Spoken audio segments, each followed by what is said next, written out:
దేవుని వాక్యం సెలవిస్తూ ఉంది. నయోమి మరియు రూతు వాళ్ళిద్దరూ కూడా ఒక ఆదర్శవంతమైన అత్తాకోడలికి సాదృశ్యంగా ఉన్నారు. స్తోత్రం కలుగును గాక. నా కుమారి, ఎంత పొలైట్గా పిలుస్తుంది కోడల్ని. నా కుమారి, ఈ సంగతి ఈరోజు నెరవేరిస్తేనే కానీ అతడు ఊరుకోడు. బోయేజు లక్షణం ఏంటో తెలుసా? ఇచ్చిన మాట నెరవేర్చేవాడు. గట్టిగా చప్పట్లు కొట్టి దేవుని అనుమాయంపరచండి. We can see the same nature, same attitude in our Lord and loving saviour Jesus Christ.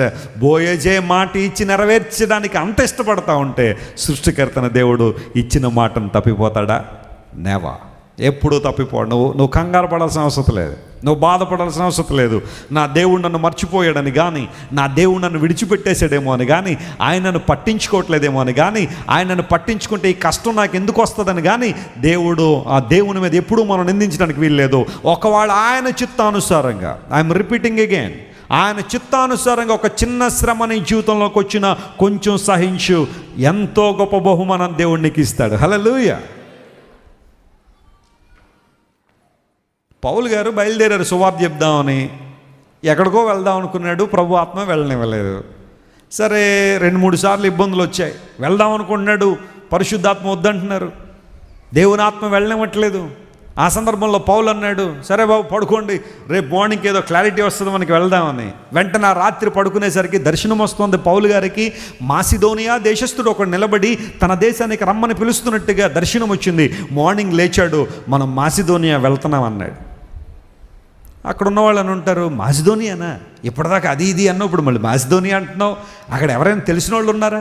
ఎవరు లేరు. మరి ఎందుకు వెళ్దాం అనుకుంటున్నావు? కల్లో ఒక ఆయన కనబడ్డాడు. ఆయన పేరు తెలుసా? ఆయన ఊరు తెలుసా? ఆయన ఎక్కడుంటాడో తెలుసా? పోనీ మనం అక్కడికి దిగిన తర్వాత ఆయన గుర్తుపట్టగలవంటే ఏమీ నాకు తెలియదు. మాసిదోనియా అనే పేరు మాత్రం నాకు గుర్తుంది, అక్కడికి వెళ్దాం అన్నాడు. Paul started a journey by the vision of God. అది అతని నడిపింపు కాదు, అతడు వేసిన నిర్ణయం కాదు, అతను వెళ్దాం అనుకుని వెళ్ళింది కాదు. దేవుడు చెప్పాడు. పౌలు ఎక్కడికి వచ్చాడు? ఫిలిప్పీ పట్టణానికి వచ్చాడు. ఇప్పుడు చూడండి, దేవుడు చెప్పిందే, దేవుడు రమ్మన్నాడు. కానీ ఫిలిప్పీ పట్టణంలో పౌలు జర్నీ అంత ఈజీగా ఉందా? లేదు. పుతోననే దెయ్యం బట్టిన యవనస్తురాలను విడిపించేసరికి పౌలు చేతికి సంకెళ్ళు పడిపోయాయి, కాళ్ళకు బొండలేసేశారు, తీసుకొచ్చి చెరసాల్లో పెట్టి భయంకరంగా హింసిస్తున్నారు. ఆ రోజుల్లో జైళ్ళు ఈ రోజుల్లో ఉన్న జైళ్ళు అంటే కాదు.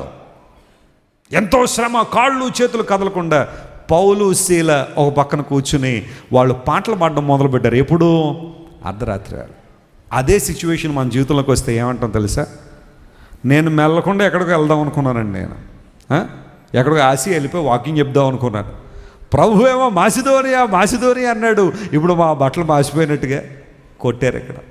ఇది అసలు నిజంగా దేవుని చిత్తమేనా అండి? ఇది దేవుని దర్శనమేనా? నాకు వచ్చిన దర్శనం కరెక్టేనా? నాకు వచ్చిన విజన్ కరెక్టేనా అని కొన్నిసార్లు మనం ప్రశ్నిస్తాం. జాగ్రత్త వినండి, దేవుని చిత్త ప్రకారం వెళుతున్నప్పటికీ కొన్నిసార్లు నీకు శ్రమలు రావచ్చు. ఈ శ్రమ నిన్ను ముంచేయడానికి రాదు, నిన్ను నిలబెట్టడానికి వస్తుంది. హల్లెలూయా. ఈ శ్రమ వెనకాల దేవుని చిత్తానుసారంగా నీకు వచ్చే శ్రమ ఉంటుంది చూసావా? ఆ శ్రమలో నువ్వు కృంగిపోకుండా సహనంతో, ప్రభువా ఈ శ్రమ నన్ను నిలబెట్టేలా సహాయం చేయి, ఈ శ్రమలో నేను ఏ పాఠాలు నేర్చుకోవడానికి సహాయం చేయమని నువ్వు దేవుని వైపు చూడగలిగితే అన్యూజువల్ మిరకల్స్, అసాధారణమైన అద్భుతాలు ప్రభు నీ జీవితంలో తీసుకొస్తాడు.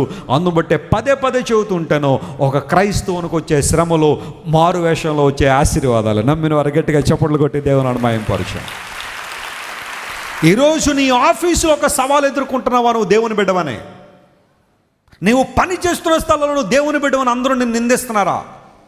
వీడండి మొన్నటిదా బాగానే ఉండేవాడండి, ఇప్పుడు యేసుప్రభు అనుకుని బైబిల్ పట్టుకుని తిరుగుతున్నాడండి, భక్తుడండి అని అందరూ నిన్ను నిందిస్తున్నారా? నువ్వేం బాధపడాల్సిన అవసరంలా. అలాంటప్పుడట ప్రభువులో ఇంకా ఎక్కువ ఏం చేయాలట? ఎందుకంటే నీ బహుమానం ఏమవుతుంది? పెరుగుతూ ఉంది. నీ దేవుడు ఎంత నమ్మకమైన వాడంటే ఆయన పక్షంగా నువ్వు పొందిన ఏ నిందకైనా, ఆయన పక్షంగా నువ్వు పొందుకునే ఏ అవమానానికైనా దేవుడు ప్రతిఫలం ఇచ్చి తీరతాడు. ఆయన ప్రతిఫలం ఇచ్చేవాడు. ఈ సంగతి ఈరోజు జరిగితేనే కానీ ఆయన ఊరుకోడు. బోయేజు యొక్క గొప్పతనం అదే.